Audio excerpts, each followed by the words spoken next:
Oh my goodness, I'm crying. Somebody said J. Cole somewhere writing the verse I really don't want to hear. And I don't know if it's just me, but ever since this whole beef thing, I have not been able to hear J. Cole the same. Like, I'm uninterested. I don't want to hear Ish. Please, quiet down. Too much media. Have fun. Tune in to Much Welcome to media. Too Much Media. Quiet down. When the smoke came, you yelled fire and then threw gas on it. Like, what the hell are you talking about? Like, nobody's trying to hear your stuff, J. Cole. You yelled fire and then ran away. Like, you didn't save nobody from the burning building. All you did was claim, like, your family members was in there. Instead of saving one, you let them both burn. Like, what? Make it make sense. Like, I don't get it. Like, no. Like, J. Cole, please. Like, I don't know. Every time J. Cole's verse comes, like, from the Metro Future album, Red Leather, bro, Future went crazy on that song. I don't know what he took that day, but keep taking it. Keep taking it. That's such a beautiful song. But every time the Cole verse comes on, I'm like, dang, he even inconsistent in every aspect of life. Like, like, I'm not trying to hear it. Like, I hate that verse of Cole's. It's just like, okay, so you're not only indecisive when it comes to people playing with your name, but you're indecisive in your relationship ones. You're indecisive in your industry needs. Like, you're indecisive in every single thing. And one thing about me, like, my biggest pet peeve is indecisiveness. Because my logic and my terminology to everyone around me who's indecisive is indecision is a decision. So if you're going to sit around here and tell me, like, oh my God, I don't know, like, half yes, half no, every day, every day. And people like to leave you in these limbos of half yeses or half no's so that they don't have to make a decision. So that whatever ends up happening can just end up happening and they didn't make the decision. And therefore, whatever ends up happening is not on them. And I'm like, in my head, I'm like, you're not going to release responsibility from yourself in my eyes when I'm saying when it comes to personal things of like questions, requests, things like in day-to-day life, by giving me half yeses and half no's. You don't relinquish responsibility in my eyes. In my eyes, you're even more responsible for what happens next, good or bad, from your indecisiveness. You don't get to be indecisive and that be non-decision. Indecisiveness is a decision. You decided to be indecisive. So instead of making a way where your yes or your no made a firm outcome, your indecision made a firm outcome. So you still made a decision to me, in my opinion. Like you don't get to relinquish responsibility by telling me you didn't make a decision. And I feel like J. Cole is the epitome of that piece to me, of never being able to make a decision. It's like you didn't make a decision on who you're going to side with in the beat. You didn't make a decision on what's it called, whether or not you're going to cheat on your wife. You didn't make a decision on whether or not you appreciate or don't appreciate the industry, what the industry has done for you. You don't make a decision in anything. You don't even make a decision in whether or not you want to dress nice or not. Like you're wearing nice bunny clothes. Like it's just a walking contradiction. And I don't know. I don't understand when people who are indecisive think that that's better. Like I don't get it. Like to me, it's like you're leaving your destiny and your fate at the will of the wind. Like that is not any better to me. If anything, like it gives me the ick. Like what's worse than like a guy who like doesn't know whether or not like he wants to pursue you, or whether or not he wants like where he wants to go, or whether or not he wants to be successful or above. Like he's halfway like talking about how successful he wants to be, but only doing funny things every day. Like all those types of like qualities and traits no one likes in real life. So I don't even understand how what's it called, Cole can think that that is like a good trait, because he tries to come at us with like a righteous point of view when he makes these decisions to like be indecisive, and I just don't get who he thinks he's fooling. Because I'm like, sir, like you are always trying to act like, yeah, I'm the like light skinned guy who's like super useless. I'm sorry, I'm having my own thing. But like Cole always trying to come at the game like he's like the light skinned guy who could what is that? Let's read his verse from Red Letter, because that verse pissed me off, bro. Just a light skinned nigga who's to take your bitch or something like that. But is not trying to, like, he can't even decide whether or not he wants to take your bitch. Isn't that worse? Like, wouldn't you rather want a guy, like, to the men, like, I'm asking the men right now, like, wouldn't you want a man who has purposely went and tried to take your girl than a guy who's, like, over there trying to take your girl, but halfway done trying to take your girl, but halfway feels bad, but halfway feels like, what's it called, he's really that nigga for taking your girl. Like, what kind of halfway stuff is this? Like, it's not you, Cole, like, make a decision. And also, my other problem with him, don't worry, I'm still looking up his verse. My other problem with Cole is that he's always trying to also play this like role of like, look, like all these rappers try to stay good and try to stay hard, but I'm the one guy who's gonna be honest with you guys and not try to act too tough, but you know, actually tell you guys like the information behind what it takes to become a better human being and a better man. But I don't understand how becoming a better man means that you pussyfoot around everything. To me, that's what Cole's doing. He's always pussyfooting instead of just like, you know, just standing 10 toes. How is that a manly thing to do? To never stand 10 toes on anything you make. Like even remember that album he made during the whole what's it called? During the whole beat, might delete this later. What the hell are you talking about? That's such like a female thing. Like you post a little thirst trap and talk about might delete this later, deleting this later. Like, sir, what? As a man, like what are we talking about right now? Okay, I found the verse, y'all. Okay, he was like, where's the cover start? Pluto got 20 girlfriends, damn, I'm doing it wrong. Okay, so now you want to be like Future, like, cut off all my hoes now, I'm putting you in a song.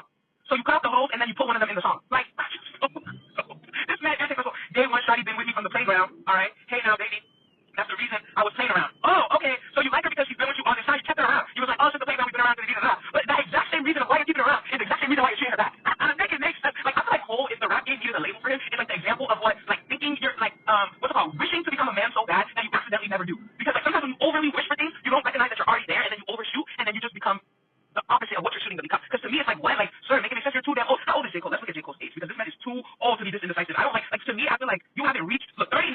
Sir, you're turning this 40 this January 28th. Make it make sense. Yeah, that's an Aquarius, right? Let me see, January 28th. What is that? Okay, sorry. So, yeah. Aquarius, exactly. I knew he was an Aquarius. I ain't never met an Aquarius who was decisive. If you know a decisive Aquarius, please let me know, because I've never met one. Like, what? This makes so much sense. Now that I know he's an Aquarius, my mind is at ease. I can breathe. I can sleep at night. And I've been talking to Freddie, y'all. I'm telling you, now that I know that he's an Aquarius, everything makes sense. Like, these Aquariuses, man, they'll leave you in limbo forever. Run. Like, what the heck? Okay, let's keep going through his verse. running like a chicken with his head off. We know, sir. Look at him, finally reading himself. Through the streets where the freaks love the red leather, on my shoulder blades in my older age. See the error of my ways, but I'm still not totally over all the temptation. You're about to be 40. What do you mean? What have you not done yet? What's left? Like, what? And you see, stuff like this is exactly why Future is like at the top of the game and why Future is so well respected. Because regardless of people calling Future toxic, people calling Future like a player, people calling Future like, like classic street nigga, like never gonna see the error of his ways, always promoting bad things. It's like, look, regardless of all these things we say about Future, we still hold him to such high regard. We still respect him so heavily. Every time people ask an artist, who's your favorite artist, Future is mentioned at 85% of the time. Like, they always bring up Future because it's like, regardless of all these so-called negative traits we put on him, Future stands 10 toes in his futureness. He doesn't try to be anybody else. He doesn't wish he was anyone else. He doesn't halfway pick one way he wants to go and then halfway change his mind later. Future has been Future, is Future, stays Future, doesn't change from Future, lives in the future, never goes to the past, never is in the present, always is in the future. We always appreciate Future is Future, and he will never be anybody else. We can't ask him to be either. And that's why he gets the respect that he gets in the game. And it's just like, oh, like, you're over here admiring Future, but that's the point. It's like, we respect Future, and he gets 20 girls all the time because that's what he wants. He knows he wants that, and that's what he does because that's what he knows he wants. Like, the fact that Future's so toxic, the reason we also respect it is because regardless of him being toxic, he knows what he wants. We don't have to doubt that if one day Future wanted to change his lifestyle, become a new man, and and now begin a life and get married and just take care of his kids, that he wouldn't do it. We know that if that's what he wanted, he would just do it because he's not someone who halfway decides how he wants his life to look. He fully lives inside whatever type of lifestyle he wants his life to be. And right now, he's decided that the best type of lifestyle for a man like him is 20 girlfriends. Like, and that's what it is. Not claiming to be a family man and a married man in like photo ops and like talking about how he's trying to be a better man and he tried the whole having a bunch of girls and hoes around, but it's not good for him. But then halfway being in that marriage and still eyeing every girl that walked past and still low-key thinking of missing that lifestyle and still like, how is that making anybody wish for that? How is that making anybody like admire that type of decision making? That's not really a respectable trait in my opinion. If you're also trying to be someone who's trying to say, oh, you guys are respecting all these other guys in the rap game, but I'm the realest one in the rap game because I don't try to fake act tough and I don't try to fake act like this life is good for you. I try to tell you what the negative things about having this life is. But guess what, boo? The one thing about life you end up finding out is there's no decision that you can make or no type of lifestyle that you can pick that has 100% pros. There's no lifestyle. Because look at you. You're trying to tell us that the lifestyle of having too many girls and always pushing for being the hottest in the game and always pushing for everyone to admire you is not the lifestyle to go for. So go for the other way. But you're in the other way and still wishing for the lifestyle of all the girls and the hoes and the tough lifestyle and I'm the biggest rapper and egocentric lifestyle. You're still wishing for that in the other lifestyle. At least the people in the other lifestyle who are, you're so-called saying, not talking about the bad parts of it, are not wishing for your lifestyle. Like, do you see what I'm trying to say? Like, we don't listen to Future talking about how he's so, he's halfway considering to get rid of all his 19 of his girlfriends and just to pick one. We hear him talking about how he's thinking about adding another 10. He's gonna double down each time. I respect that. I respect it. Please. Pick, decide. Like, okay, let's keep going in this red leather verse because I'm telling you, this red leather verse every time it gets to this point in the song, because I listen to the first half of the song and I'm like, ooh, this is some of Future's best work. Ooh, yes, love this song. And then the cold verse comes on, bruh. The way I skip so quick, like I'm not trying to hear this. Like, okay, running like a chicken with his head cut off. You go running like a chicken with his head cut off. Though the streets where the freaks love the red leather, on my shoulder blades in my older age, see the error of my ways, but I'm still not totally over the temptation. Why the sin give you all the sensation? Yeah, I'm with Future up and honest, just wasting a lot of money on a stripper education. Throw so much paper that we causing an inflation. I was late and I'm getting impatient. Might be running train on a bitch Penn Station. So now you're running trains? Choo-choo, motherfucker! Make it make sense. Now I'm playing. Oh, now you're playing. Do you see what I'm talking about? The inside of this? He said, might run a train on the bitch Penn Station. Now I'm playing. I'm just lit, getting wasted. Like, if your man is the man who said, oh yeah, I used to be like that. What's called? I've changed my ways. I realized that was not the best life. Da, da, da, da. But every bar he has, in one half says he's doing it, and then the next bar says, I'm just playing. I'm just like lit a little bit. Ha ha. Just kidding. Like, is that any cuter for you? Like, is that any better for you? Like, would you really trust him? Like, to me, if I was Cole's girl and I'm listening to the way his subconscious talks about what he thinks about being loyal, I'm like, I have no faith in you. Like, you might as well just cheat. Like, you know what I'm trying to say? I feel like Chance the Rapper has this same complex that Cole has. Like, where he's like talking about having a wife, wanting kids, and trying to settle down and stuff. But then we see you at Ross Clot, Bomba Clot, goddamn Jamaican, Dutty whining with the Jamaicans in goddamn Carnival. Like, make it make sense, sir. Huh? And we see how that marriage went. Thank you. Okay, keep going. And she whispered in my ear, she wanna taste it. So you're letting girls whisper in your ear to taste it? Okay, alright.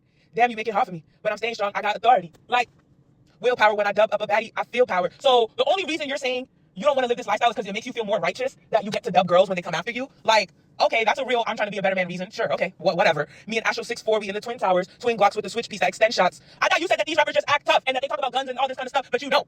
It's a metaphor for the boy when you in proximity. I can't stop right now. They gonna remember me forever. My story is more clever. My similes was better. My energy was never on some toughest nigga shit. I was just a conscious rapper that would fuck a nigga bitch.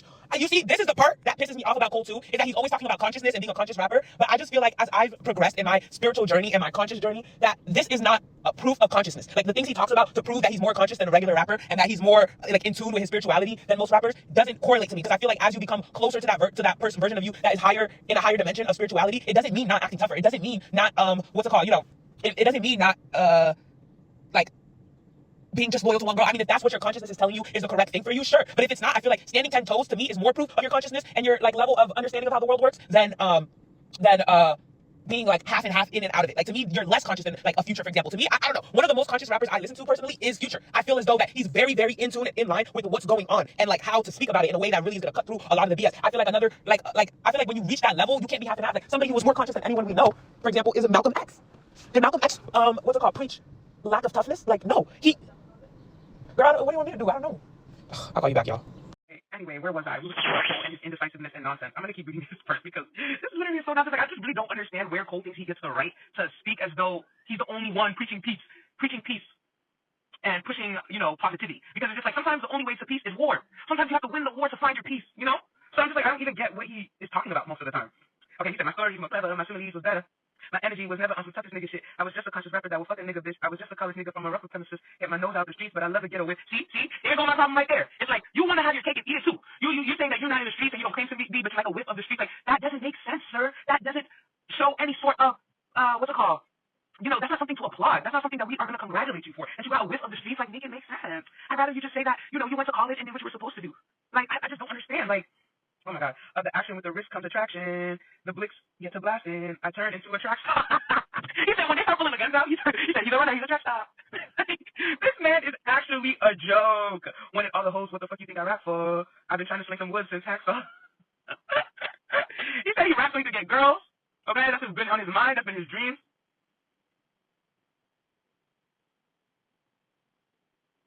I don't know. Oh yeah, this is it. Jim Duggan running through the Ville in my Tim Stuggin. You said you wanted Duggan. What are you talking about? Now I'm with your Metro in the VIP. Bitches incoming. Popping all this liquor for these hoes like we make loving. So now you're pushing that we should be drinking liquor? Excuse me? I don't understand. Make it sense. Thinking to myself, could I really be with one woman? Oh my God, this is my least favorite line of his verse, and the main reason why I always skip this verse when it comes on, because I'm like, why are you thinking to yourself, could you really be with one woman? Like I don't really like when rappers like who claim to have a wife or wifey or like are married with kids start talking about their extracurricular activities or like start questioning whether or not they should be in their one woman show, because it's kind of like, are we the ones you should be telling this to? I feel like there's someone else who needs to hear this. But maybe this is how you get them to hear it. I don't know. I think so. See, there goes the indecisiveness. So you sit around thinking about whether you could be with one woman, and you're like, I think so. Like, okay, you think so. Like, a nigga like Cole is a nigga whose word you can never trust. You have to just watch him like a hawk. You have to see every single thing he does and make sure that whatever he's telling you matches up with what he's doing. Because he just have to tell you one thing and then do the complete opposite. You have to be really careful with a man like Mr. Sir Cole, because they don't know what they want. So one day they can be telling you one thing and then they change their mind the next day, and then all of a sudden they're apologizing to you for doing something, but it was an accident or it wasn't on purpose, or this is like they'll have like 1,000,003 excuses for you of what actually ended up happening, and it's not what you think and all that stuff. Like you can't trust anything a man like Cole tells you, and that's what I feel as though he's proven to us through this beat. Hold on, we almost to the verse. I'm really gonna cut him up after this. But it's hard when you with your dogs at the freak show. So if you are trying to tell me you want to be with one woman, why are you at the freak show? And now we know that freak show, he's talking about freak off. This is even more questioning. Like this is more like, excuse me, sure. I'm thinking I could bag Ruby Rose with a keystroke. Like when he dragged Ruby Rose into this, I was like, what? Now Ruby's like, now why am I in it? Now why am I in it? And what does Cole girl even look like? If she don't look like Ruby Rose, Ego, ask yourself, is it gonna bring you peace though? You are bringing me not peace. Like you. I just don't be understanding Cole's branding, because he's just the most indecisive person on earth. Forever not alone. If it's endless, what we doing? Either you a rebel, what we doing? Toast coding, trap stars, what we? Oh, I think that's Jesus. But okay, that's the end of Cole's verse. But do you see what I'm talking about, y'all? Do you see the level of indecisiveness, the level of he doesn't know what he wants, and that's exactly what he did with it. Here's the beat. Is like you started off. Like, even in first-person shooter, I feel like he couldn't even confidently say he's number one. He has to put himself a part of a big three to feel comfortable claiming to be good. Like, it's just like, with Cole, it's like he's never able to sit in a decision. He always has to put himself in this in-between spot, so that way if anyone calls him out on one or the other, he can, like, just say, oh, no, but I didn't fully say this. Oh, no, but I'm talking about how it's kind of like this, but it's kind of like that. But it's like, I do understand that it's kind of how life works, though, too. So it's kind of, like, nice to have somebody who doesn't, like, fully sit in one line, but I don't feel like you can fully become, like, a fully realized version of yourself that he claims that he's headed towards, and he now is, now that he's pushing 40, if you don't make up your mind, I don't feel like you should be pushing 40 and still indecisive. I don't feel like you should be pushing 40 and still trying to figure out what type of life is best for you. I don't feel like you should be pushing 40 and still figuring out which side of the beast you're on. Like, I feel like you've known both Cole and Drake for over a decade now, and you should know which one of them is really, really your true friend, and which one of them is like, oh yeah, like, he's my homie, but like, like my homie, like this one is. Like, I feel like by now you should really know. Like, I feel like for me, if I was put in between two people that I've known for over a decade, I would know which one of them, like, I really, really stand with their values and morals, and we're more in tune than the other one where it's like, oh, y'all really gonna be sorry, I'm going this way. Like, I feel like after a decade of knowing someone, you should be able to decide that. And the fact that he wasn't able to pick in the beef whose side he was really on, to me, if I was either of them, I would say F you. Like, picking, like, if you have no enemies, you have no friends. Like, these are common sayings, these are common knowledge. I feel like for all the information and consciousness that Cole claims to preach, I wouldn't be able to take his advice. Like, I wouldn't be able to take his level of information, because to me it feels like you don't have it. You don't even know what side of the fence you're on with most subjects. You're always constantly in between two decisions. Like I don't, like, how can I really take advice from you? And I feel like another example of what Cole is the classic nice guy syndrome. And one thing about me, I hate nice guys. To me, that whole saying nice guy finish last is like, yes, it's so true, but not for the reason most people think nice guys finish last. To me, the reason nice guys finish last is this example of what Cole embodies. a sector of men who, because they want to be considered a nice guy so bad, they sit in like in this indecisiveness where they'll never just be honest with not only you but themselves of what they truly want to do and want to be. So because they want to be considered nice, and in a way, that in itself is the meanest, harshest thing you can do because you're making people believe in you. You're making people have faith in you. You're making people think that you live in some sort of righteous ideology when you actually don't. And so when the day comes when you finally admit to yourself the God honest truth, which is that you don't want to be loyal, you don't want to do all these nice things, you don't want to be nice to all these people, and you finally do it, you catch them blindsided. You get them to this point where they have full faith just for you to end up not being the person that you have them convinced you were. So then it ends up hurting even more that it's the so-called bad guy or the mean guy did it to them. Because in the back of their mind, when the bad guy or the mean guy did it, they were low-key always waiting for the other shoe to drop anyway. They were just trying to get what they could while they could. Like, like if you're around Future and then one day Future just drops you because he found some other girl that is just more his vibe right now and he's just done with you, he's over you, you were just time to kick it. Will you be surprised? Will you be hurt? Look how happy Sierra is. We're gonna say he did all these bad things to Sierra, but she bounced back. She knew in the back of her head all this time that Future was never going to be the Russell Wilson she wanted him to be. So she enjoyed her time with Future while she could. She got a beautiful baby boy out of it, and she moved on. She was able to bounce back because she knew Future was never the guy she was looking for. But if you're with a guy like Cole, who's trying to convince you every day that he's not like Future, that he's not doing things, that he's trying to be like Russell Wilson, but he's just not all the way there yet. He just needs a woman like you to have faith in him and believe in him and to keep pushing him towards the good side. One day when he finally decides that he misses the Future lifestyle and just wants to go back into it for a little bit, now all of a sudden you're caught off guard. You're like, oh, I did everything I could for him to be good. I did everything I could for him to stick by me and stay right, but he just couldn't do it. And now you're even more broken than you ever were. Now you're always like waiting for him to come back to being the guy that you know he can be. Now you're wishing he could be this guy. Now you're wishing that, like you're just always waiting for him to come back to you, to be this person that you always thought he could be. Instead of admitting to yourself that he never was that guy. He always was the Future guy. You know what I'm trying to say? Like, I feel like if anything, that Future ideology is just more authentic. It's like when Future drops you, you're like, at least I got a couple bags. I got some jewelry, a new pair of shoes. I had the time of my life while we were together. He only stayed with me while he was having a good time. The minute he stopped having a good time, he dropped me like an empty fruit snack wrapper. Like he dropped me so quick I didn't even have time to be surprised. You know what I'm trying to say? Like, he never tried to convince me he was gonna be good to me. He was always telling me that he had me with me because I'm good looking to him, because I'm this to him, because I'm that to him. And the minute I wasn't that, now I'm free. Now I get to go and find the guy that is not the Future guy. Or if I do want another Future guy who's just gonna kick it with me while I'm the guy that he's looking for, I can go look at that. Then I'm not so stuck up on Future because I'm thinking that he's this guy that he's just not yet ready to be, and I'm waiting around for him to fully realize he's the guy I want him to be. I can just go and find Russell Wilson and be happy and just keep dropping kids every year like they're goddamn new iPhones. Like, look at the era, happiness, the epitome. People are trying to pray the prayer she prayed. So I was just like, Cole, like, who are you trying to convince here? Like, I don't know. I would hate him if I was Kendrick, and I would hate him if I was Drake, because it's kind of like, and I would especially hate him if I was Drake, because it's like, you did a whole song with me. What song has Kendrick ever really given you? Kendrick been promising you an album together for so long. That has never happened, and I'm the one who's going to give you your first, like, platinum, big record, and then now when it's time for you to back me up, you couldn't even do that because you're like, oh, but Kendrick's my brother. Kendrick, what brother has Kendrick showed you? I've showed you more brother than he has. Like, what? Excuse me? And it's like, okay, if you're saying that Kendrick's your brother, why aren't you also fuck me then? Like, for real, you say it's your brother so you can't diss him. And you should be out to what's your brother's on. Because if my brother starts saying that, oh, this guy's on him, and, like, we're beefing now, I'm standing by my brother. I can't let my brother just beat you by himself. The minute things are going right, I'm on your ass too. Like, oh, yeah, you thought it was. This was like the first person shooter with you, and you thought I was going to go against Kendrick? Hell no, here go your this too. Like, pick a side, sir. Pick a side. You're not better than them because you can't pick a side. Because you halfway want to be a street nigga, but you went to college. Like, huh? Make it make sense. Make it make sense.